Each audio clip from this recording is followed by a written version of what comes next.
Good afternoon, everyone.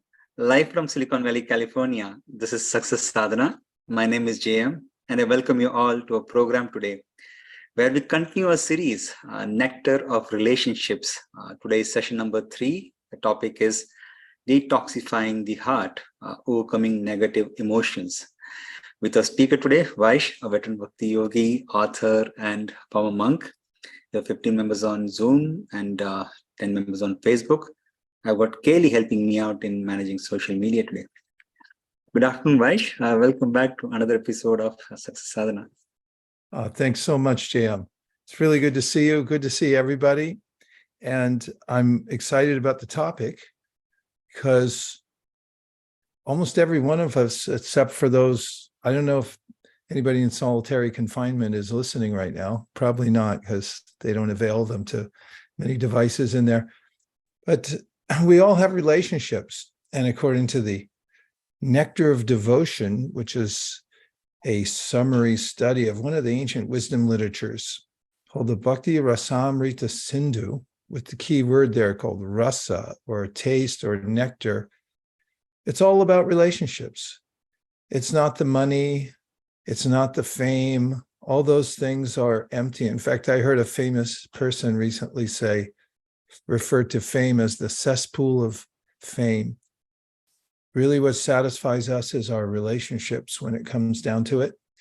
And going a little deeper into it, looking at the key elements can help us enhance relationships. And as we started in the original part of the series, the first part, that is, we have a relationship with our source, with to speak of all the aspects of the source. JM, were you about to say something more?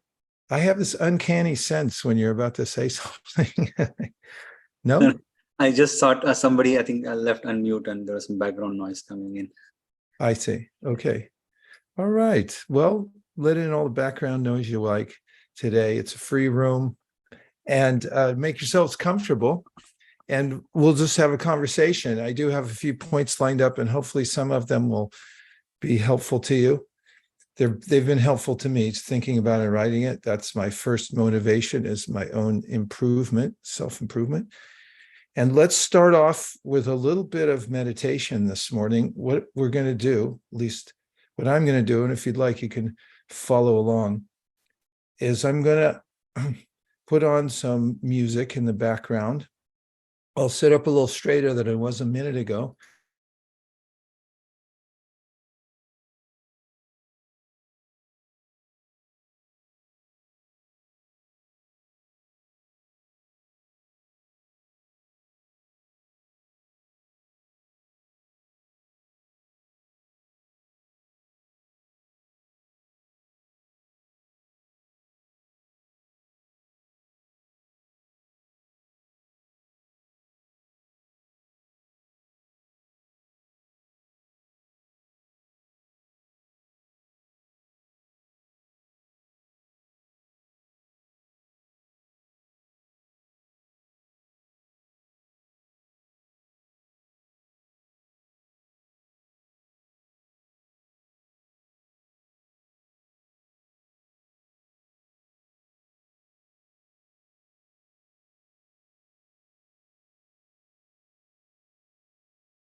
So we have today a few thoughts about relationships, and let's go right to it, JM, because I have a starting point and an ending point, and I'd like to make the full arc today, if possible. And if you have any other points, please go right ahead. Yeah, I just wanted to share as I was reviewing the discussion points for today and looking at what we had to, what we are planning to talk today.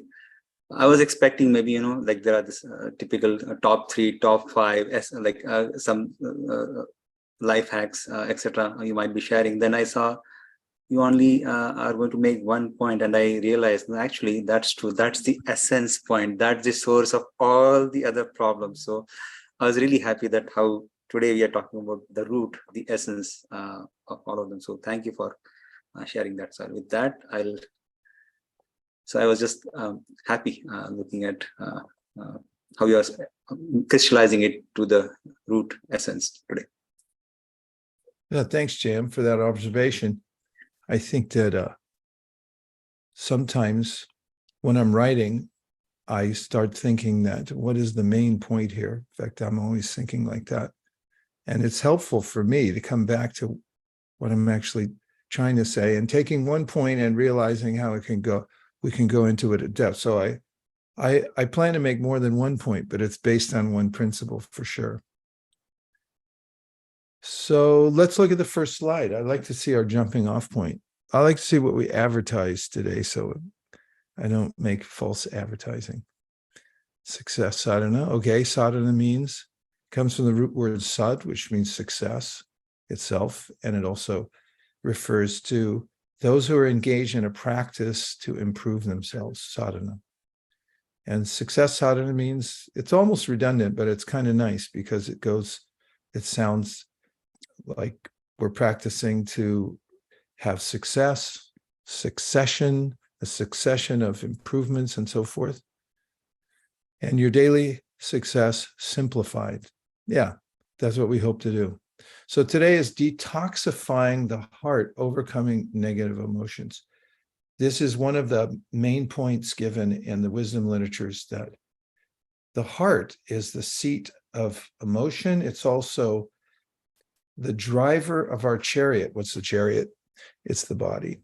And the way we develop our heart is the way that will direct our chariot. Even more so when we leave this present body. In the Bhagavad Gita, Krishna talks about how we're directed by the overwhelming feeling we have within our heart. It's called bhava. And that's what compels us and to take on another material situation, which is perfectly fitted for our overwhelming emotion, which is an aggregate of all the other experiences or emotions that we've taken in or experienced during our lives. I see you can sign up for Bhakti Community down there. I'm just observing what this first slide is. And on the right-hand side, not to be neglected, is the Success Sadhana app. When you take on this app, you can go through and just make a few daily practices for body, mind, and spirit, and it helps you to walk through and check them off. And you're going to be 5 years older in 5 years anyway. If you take this and employ some of the healthy habits, then you'll be a much better person in 5 years. Now I'm satisfied, JM. You can move on. Don't like to waste any slides. Here's one of my favorite sayings for relationships. I got it from Jim Rohn. He said, I'll take care of me for you, and you take care of you for me. I think in his original, he said, if you take care of me. I don't like the if. I'll take care of me for you, and you take care of you for me. We can't really change other people except by our own example. We may have noticed that in relationships. And it is a responsibility we have to take care of ourselves anyway, because who else is going to do it? We have to take the steps. And in a relationship, when we take that responsibility, for instance, if we take the responsibility to not become angry, Anger is not that productive generally. Some people know how to use it, and sometimes it's necessary, but in general, it's a reaction not tethered by reason.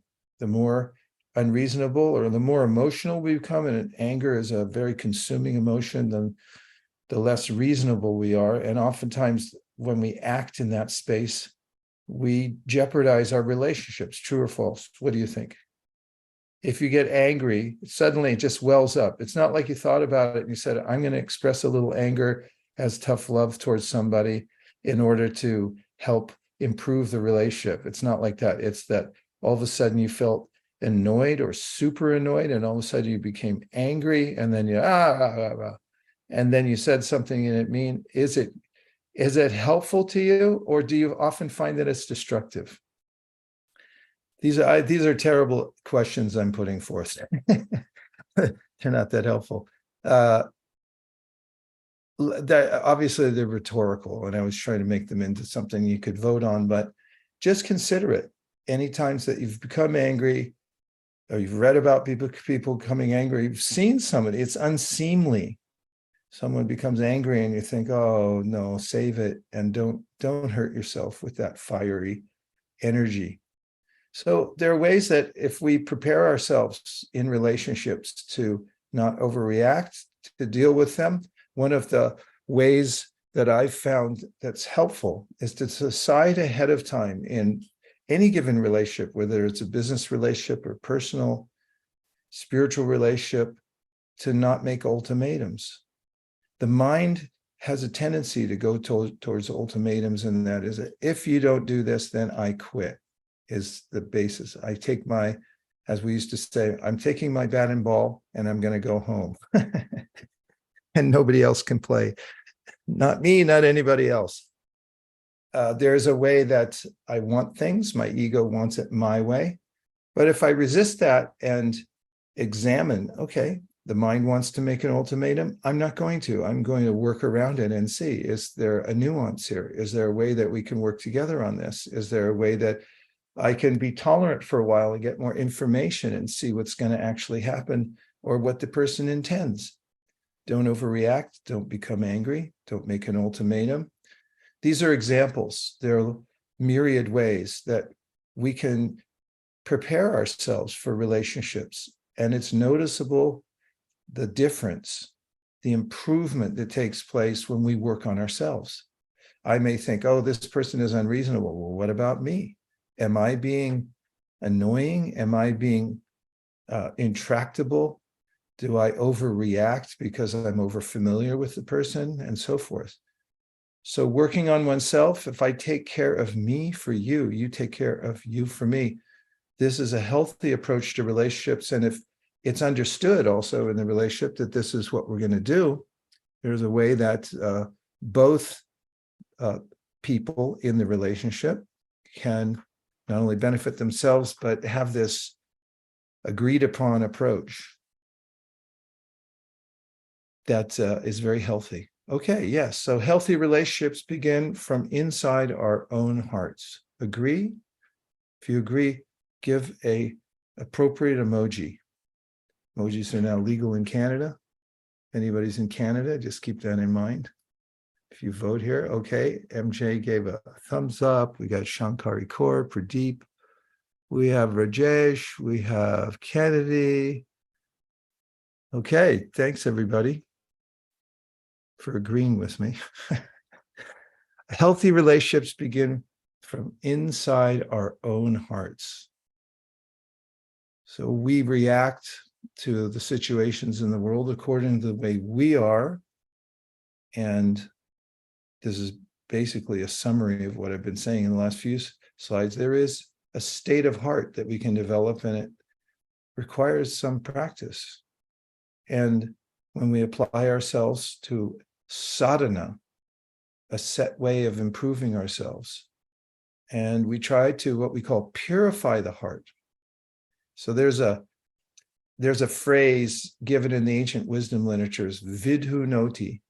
It's a vidhonoti, vidhu noti.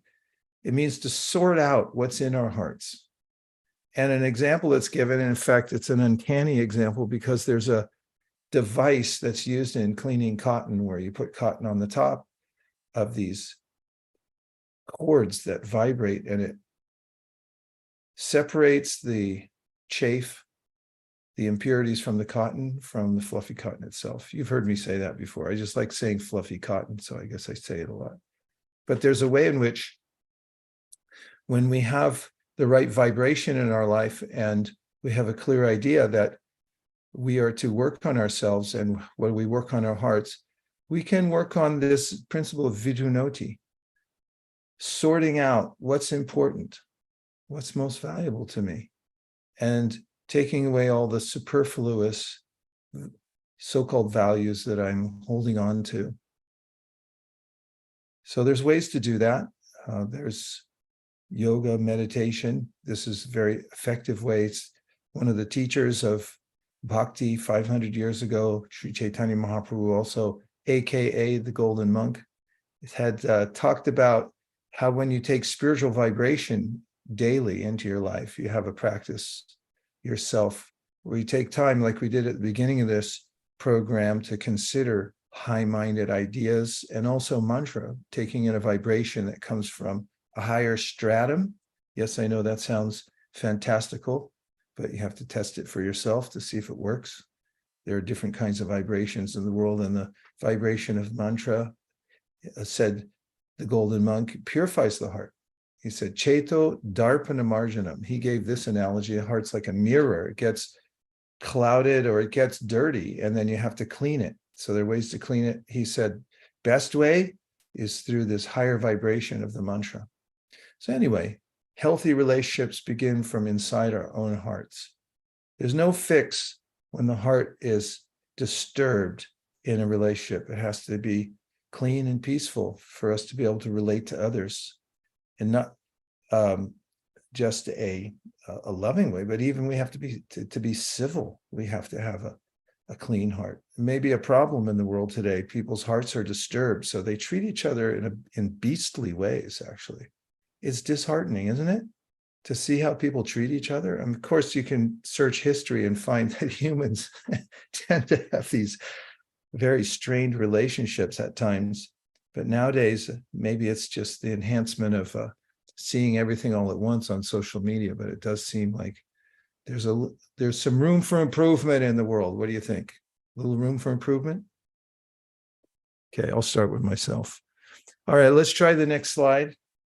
See what we got going here. Appreciation. Now, this is something positive. This is something doable. As a good friend of mine likes to say, and I love this, do the doables. What are you going to do today? I'm going to do the doables. So what's doable about this? Appreciation is a practice, actually, and it brings us closer.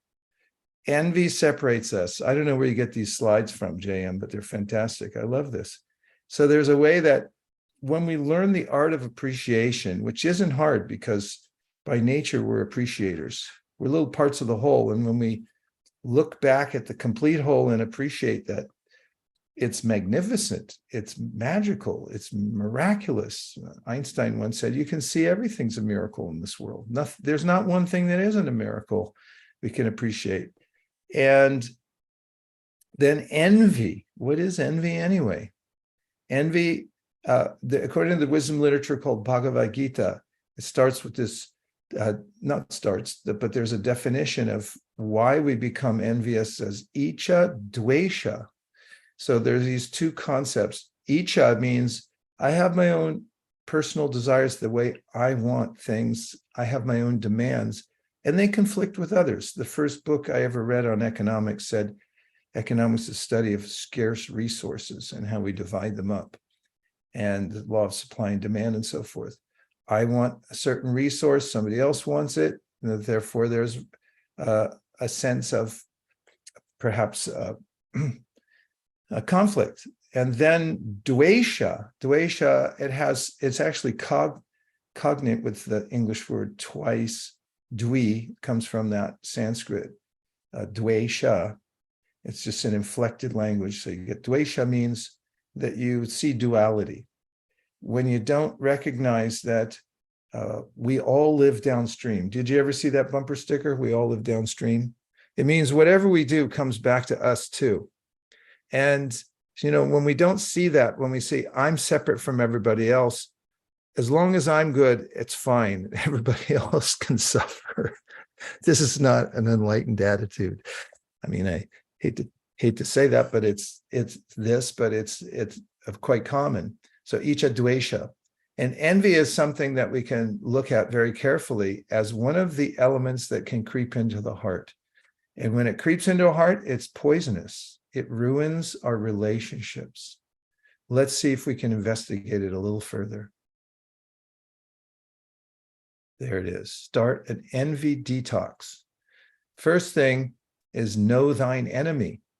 Envy is a feeling of discontent. That's what it says in the dictionary. I'm not making this stuff up. I look things up. I keep my dictionary open all day long, and it gives a few other points about it, but I wanted to point this out. Envy is a feeling of discontent. It's good to know, right? When you become envious, it's not that you feel cheerful all of a sudden. You feel constricted, you feel discontent, but I love the word discontent because look, let's unpack that a little further.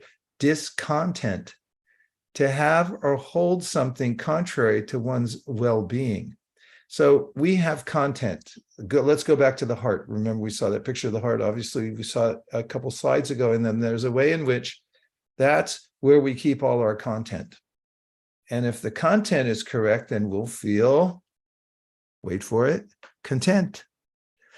Same word, just used in a different way. And so discontent means you're keeping the wrong stuff in there. And obviously, you're not going to be happy. So it's a revelation, perhaps, starting with the idea of first identify envy in the heart. It's a feeling of discontent based on other people's good fortune. That's what it goes on to say. In fact, I'm going to look it up again and tell you. It's in my dictionary here. Envy, a feeling of discontented or resentful longing aroused by someone else's possessions, qualities, or luck. Ouch. Ouch. Yeah, somebody else is lucky. Somebody else has something I don't have. Somebody else has some good qualities. And then I feel lousy about it, right? Well, there's a way around that. And envy is poison. It's a toxic substance. It ruins our relationships when we're envious of other people. So let's get rid of it. What he said, oh, I just noticed these people have knives, JM. Okay, good to linger a little while on these slides, isn't it? Scary. Yeah. Actually, before I go to the next parts, I need a little human interaction. The emojis I love, but they haven't brought me to the level of satisfaction. Let's have a few comments. I think there may be something in the box. Oh my God, there's 10 in the chat box. And Shankari. Also, yes, go ahead, JM. Shankari, yes, please go ahead. Okay, we have Shankari. On this point that you said that, we just think of taking care of ourselves and everybody else can, go to whatever. I just happened to watch this documentary on environment, and this environmentalist was saying that how, 40% of Arctic ice has already melted, and there was a scene where a polar bear is swimming, and he keeps zooming out, and this poor fellow doesn't find a single stretch where he could climb up, like a stretch of ice. And so while explaining the whole phenomenon as to what's going on, he was saying that God has not created this universe with these different living entities that they can survive independently. And human being is no exception to that. So if we continue to harm our environment, we are ultimately harming ourselves. So we need to live in this harmony if we want to survive also. Otherwise, that day is not too far when we would be in the diminishing thing. We would probably be the endangered species. So that kind of struck me very hard. And he also said that the maximum number of birds that are surviving in this planet are chickens in the farmhouse. that's what we've led our world to. And he said that if we want to rewind our position, we need to rewild this world. So I found it very profound that, just being humans, because we think that we are the smartest species on this earth, these kind of activities are actually showing how intelligent we are. It's Hmm. just it was very, very touching. And yeah. And the second thing I was thinking is that, just watch this program at ISV where they said that envy, in any case, you're giving a compliment in a negative direction, rather just turn that over and just appreciate people in a positive way. So I Hmm. was just reflecting on these 2 points. Thank you. Yeah, thank you very much, Shankar. I just a brief comment because I see Kennedy has something, and that is, I remember that my teacher often talked about envy of other living entities, and sometimes we see other entities going about their business in our world around us. There are so many of them, and then we think, oh, they don't have a right to live, only I do. And he gave that as a sense of being envious, like, well, they have a different kind of body. We can have racism where we think only my people who look like me should live. And then we have speciesism.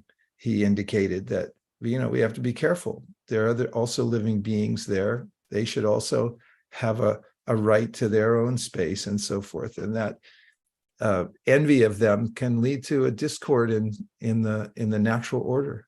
Thank you so much. Okay, Kennedy, looks like you're in a natural area yourself, so that's kind of nice. Yeah, it's a nice day. I thought I'd take advantage of it. I really appreciated the points that were just made, but to be an optimist for a moment, the most important relationship we have being our relationship with Krishna and Source, when we are connected in that relationship, because it's non-transactional, it's love, it's the most possible healing position we could put ourselves in.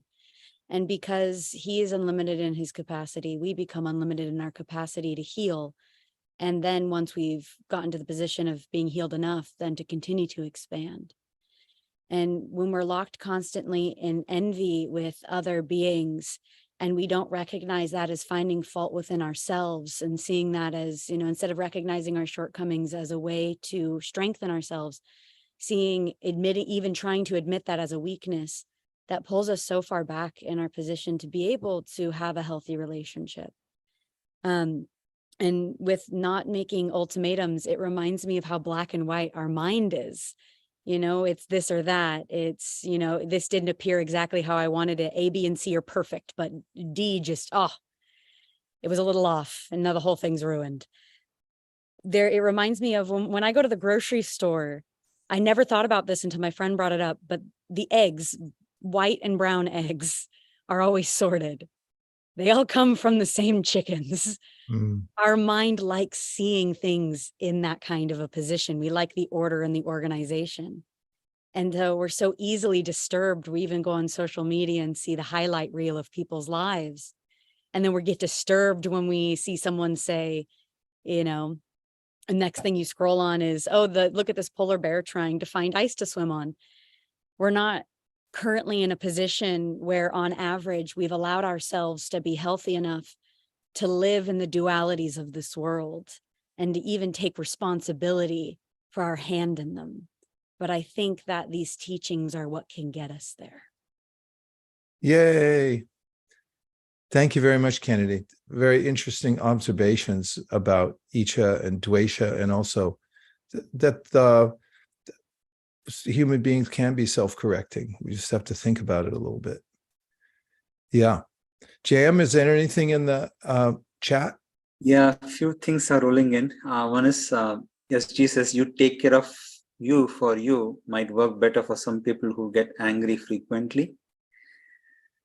Yeah, well, sometimes that happens. In a relationship, it's also reasonable if somebody crosses a line frequently to request them, please take care of yourself for your own self and for me too. I mean, that's if there's a understanding that that's what's important. and we notice things about people that are inordinate, they're crossing a line on a regular basis, we do have a right to ask them to try to help themselves out. You have Chaitanya. Please go ahead. Hello. Hi. So you spoke about anger, and over my life, I've come to believe that anger is bad. And now I'm trying to learn that anger isn't bad. And the statement you just made went back to my old belief that anger is bad. So I was wondering if you could clarify on that. And then also if you could talk about the difference between envy and jealousy. So those are the two things that I just wanted a little bit more clarification and discussion on. Thank you. Sure. Thanks for such insightful questions. Anger is like electricity. You have to manage it properly. Be careful.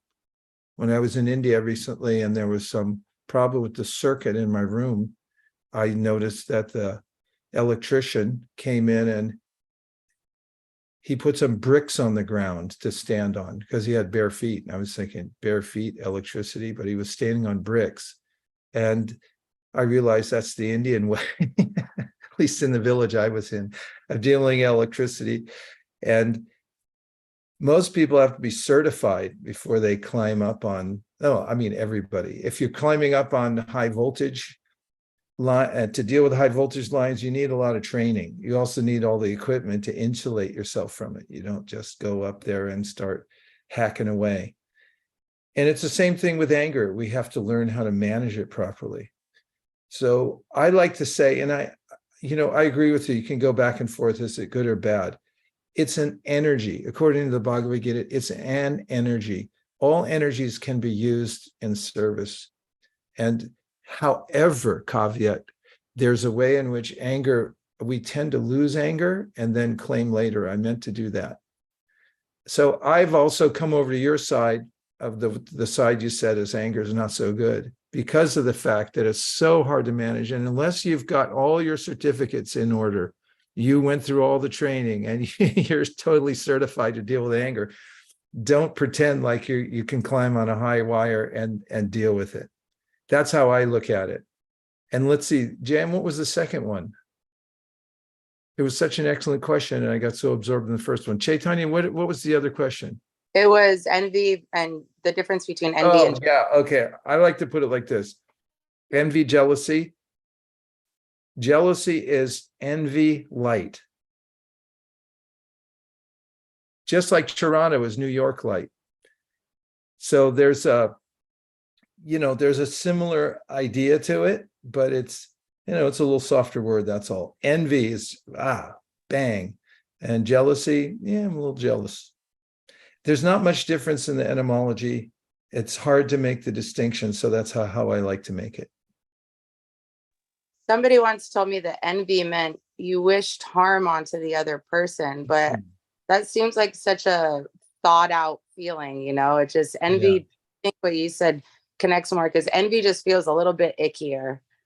Yeah, I think so. I think ickier could be the one. It makes us feel that way too. Just the really, it's not even reasonable to not like people who are doing better than us or who are more glorious than us. It's really not that. It's a horrible feeling, really, discontent. Yeah, thanks a lot, Chaitanya. Really good thoughts. Yan? Yeah, great. I think the part that I feel like is for myself, I accept the fact everybody is equal doesn't mean everybody is the same. Because if you come from everybody is the same, then there is envy. Why does he have a better car than I do if we're all the same? But if we come from a place that we accept everybody is equal, that whether we have more ability than others or we were born better off than others, we are equal. We deserve the same respect and the same chances, but not that everybody were given the same chances. Yeah, thanks, Yan. This is a subtle point, and it's important. I think I'll just address it for a moment from the perspective of Bhagavad Gita and the other wisdom literatures. That is, we live in a bidimensional reality. That is that we are superior energy, we meaning the conscious entities that we are. The body itself and the mind are lower energies, as defined in the Bhagavad Gita. There's the body, the mind, and then there's us. We're the conscious spark that animates the body. We're part of the original conscious whole, and the material energies are lower. So this impetus we feel to see everyone equal is based on a spiritual principle.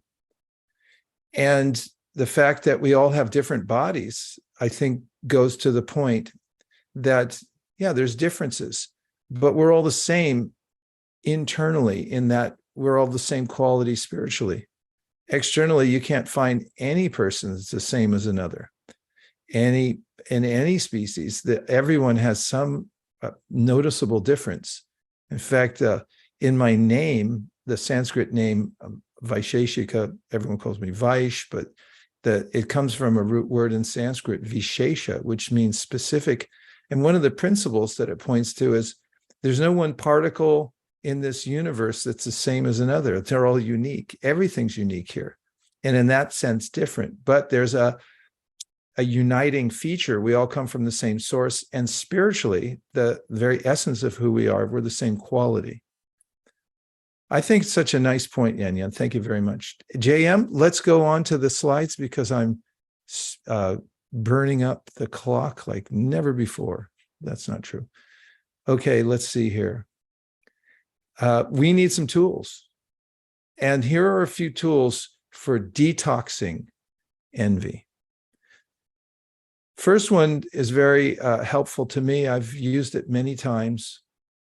And this comes from one of the ancient Upanishads called the Sri Ishopanishad. And it talks about the Ishavasya spirit. Isha means controller. And in the Ishavasya spirit, we realize that I'm not the supreme controller. Have you ever noticed that about your life? You're not the supreme controller. Sometimes I expect that. And then when it doesn't go my way, I feel put off by it. But if I realize that, that's all right, I'm not controlling everything. It doesn't mean it's out of control. It's just out of my control, because I'm not the supreme controller. And the next one, important for envy, and I'll explain why. Nor am I next one on the same page, second line, which is nor am I the center of the universe. This is important because one of the aspects of envy is I should be getting all the attention here. Why is this person attracting so much attention? And it can lead to this sense of abhorring other people when they are doing well, because, oh, why didn't I think of that? Or who died and put them in charge, and so forth. But when we follow, and I think one of the affirmations today was about stepping out of the center. You know, be a servant of the servant. That's not to say we become doormats. And it's not to say that we accept bullying. It's just a humbleness of heart that I don't have to be the center of everything in order to be happy. And it's true. And you can try it on for size and see. So this is one of the first foundational principles for detoxing envy is, remember, I'm not the supreme controller. I don't make the sun and the moon move around, nor am I the center of the universe, of any universe. Try stepping out of the center for a moment, unless it's your duty to do so, to facilitate a meeting or something like that, in which case do it as a duty and not as a way to exert yourself as the best in the room. Servant leadership. Let's see the next one. Tools for detoxing envy for 500. Next one, remember, the world self-adjusts. Everyone gets exactly what they deserve. So there's a way in which enlightened people understand that the universe is perfect. This is another Upanishadic statement. Om Purnam Ada Purnamidam. That's mean Purnam means complete. The world's complete. In fact, earlier we were talking about, I think Kennedy brought up ecology, so the Shankari core, it was all in that one of the veins of ecology. I remember looking into it a lot when I was younger. It was one of the religions of the age.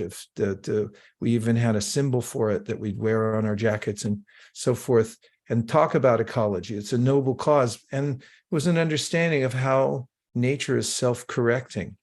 The whole universe is like that, according to the Upanishads. Om Purnam Ada Purnamidam. There's a complete system. And on the subtle plane, karma means there's a way in which everyone gets exactly what they deserve. So why would you become envious of someone if they have something you don't have at that particular time? They might sometimes envy somebody has something, they have more resources and they're misusing them. Well, don't worry, because that'll be self-correcting also. If they're using their resources to abuse other people, then at the appropriate time, they will also feel what it's like to be abused. So we needn't be overly concerned, except when there's due process that we're asked to engage in, and we do have a right to take due process methodically but dispassionately. But we should remember that the universe is self-correcting. Hope that helps. Everyone gets exactly what they deserve. In fact, you can think that if you feel envious of somebody because they have more than what you have, there's sometimes we're up and sometimes we're down, but everyone's getting exactly what's their quota.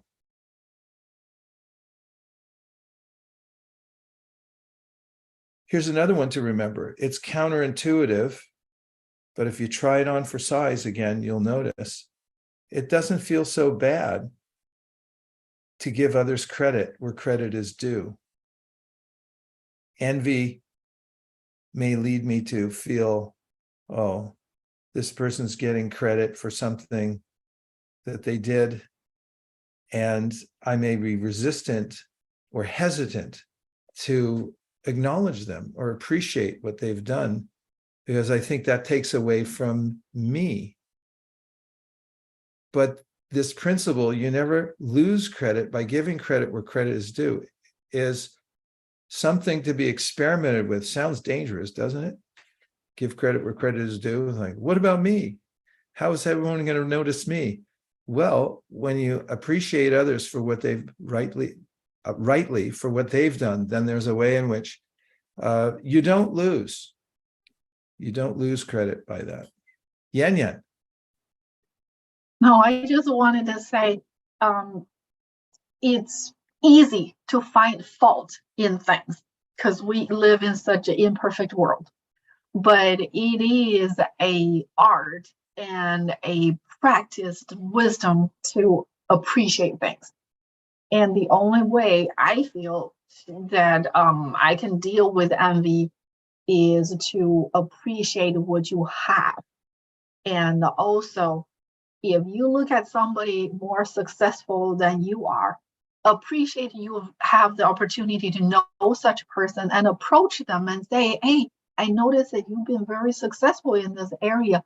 Is there something that you could share? What is your path of success? You'd be amazed that sometimes people will share.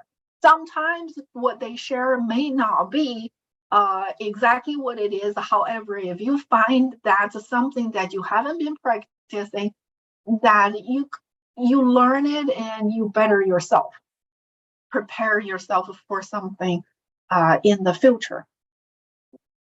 I love these points, Yan. They're very practical, and they're relevant to this whole point about detoxing, and it's really something we can take steps towards.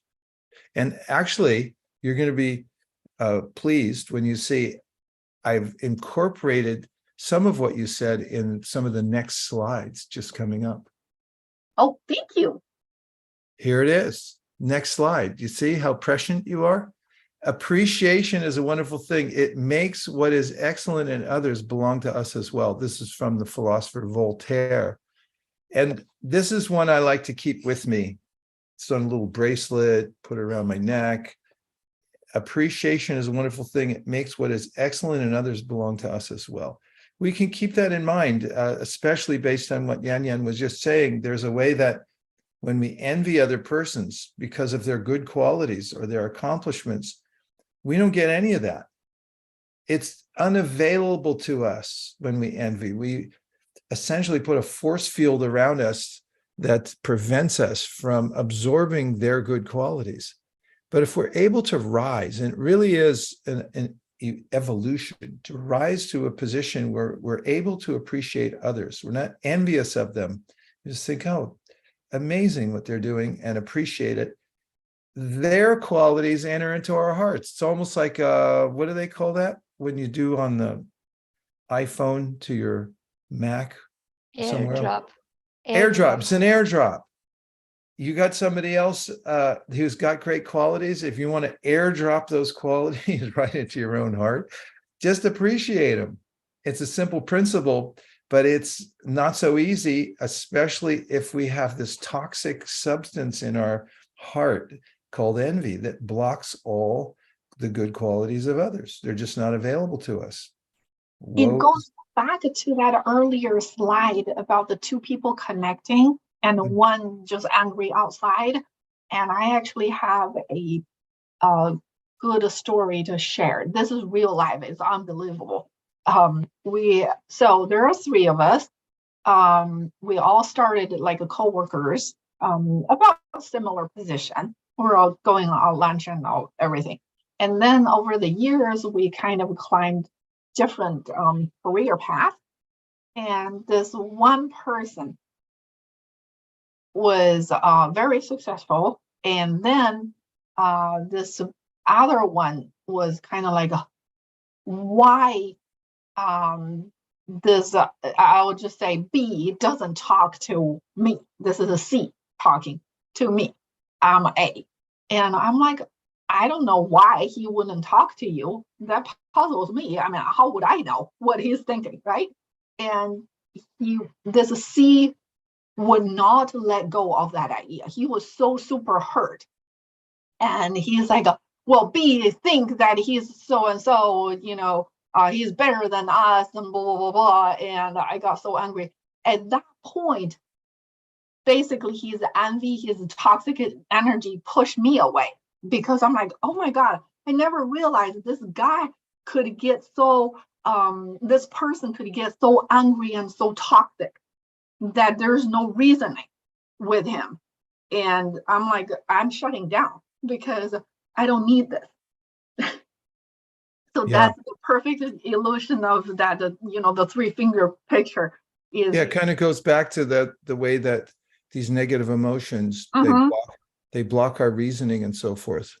My teacher once told a story about how these two friends were talking, as you were giving that context of friends talking, and one of them said, our friend, Stephen, he became a high court judge. And the other one said, no, Stephen, he's not that smart. He couldn't be a high court judge. And the other one said, no, I saw it. I was down there at the courthouse and he was there. He has the robe on and he's behind the big bench and he has the gavel and everything. And then the other one said, yeah, but he probably doesn't get paid. And so there's a way that to always find something to delimit the qualities of others. But if we go the other way and actually look for the small things that can be augmented and appreciate them, whatever we appreciate, appreciates, it grows. Okay, let's show the last few slides, JM, because we're almost out of time. That was the last slide. Yes. Okay, then it's time for a word from our sponsor. Yeah, thanks. So we do have an ecstatic mantra music festival tomorrow at downtown Palo Alto at Little Plaza, University Avenue. Tomorrow, Saturday at 6:30 p.m. to 8:30 p.m. We'll have music, we'll have dance, we'll have festival activities, books, snacks. So please come down. It's lots of fun. Several people will be there. So if you're in and around Palo Alto, please do check out at 6:30 p.m. tomorrow for Kirtan Oasis. Come to the Oasis of spiritual environment tomorrow. Do you want to add anything more, Vash? Yeah, it's a little too much fun. It's too fun. So, you know, if you don't like fun, don't come because there's too much of it. It's a dance. I mean, the last time we were there, I couldn't believe it. Nobody wanted to go home. I had to keep moving people off the sidewalk because there's so many bunching up to stop. And then a lot of people jumped in and started dancing. It was just very, you know, it reminded me of what our towns and cities are for. We want to come together and be joyful and make discoveries together. And it's not all just for high-end retail. And it's nice to have, you know, something going on that's just the motivation is purely to bring some spiritual happiness and enlightenment to the people. And I think people sense that when they walk by. So yeah, I hope you come. It'll be fun. We'll keep the beat going till the late evening. And what time does it start? 6:30 to 8:30. 6:30. Okay. Yeah. Well, I'm going. I'm hoping that I'm planning on being there. I hope to see you all. Okay. So that's it, right, JM? The last slide? Yes, that was the last slide. But I do have several comments on the. Okay, let's hear a few comments because we still have a few minutes left and we'll squeeze out the last few drops. Yeah. And in case anyone wants to share any thoughts, question, reflection, please just dive in anytime. Raj said, recall from your previous sessions, don't agree with other people's success is equal to envy. Agree with other people's success is equal to inspiration. Yeah. Yeah, really. Success. That's true. When we're able to appreciate other people being successful, despite the fact that we didn't think of it, then we were able to share in that. Yeah, definitely one of the principles. And then there's a few more thoughts around envy's definition have come about. One is Teresa said, anger at situations spurns change. Anger at person may be not such a positive emotion. And then Wolf said, humans are not native to this planet. Hence, constant conflict with environment is deeply embedded into the design. And then Teresa says, jealousy is a destructive form of comparison. Comparison is a thief of joy. Theodore Roosevelt. Amazing. And I think, I don't know if I read this already. I read an interesting distinction this from Vanessa. I read an interesting distinction provided by Brené Brown. Envy occurs when we want something that another person has. Jealousy is when we fear losing a relationship or a valued part of a relationship that we already have. Oh, that's nice. Thank you, Vanessa. And then Thank you. Yes, is there more?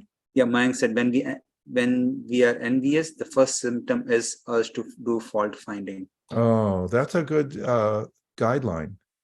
We find ourselves denigrating what somebody else has done.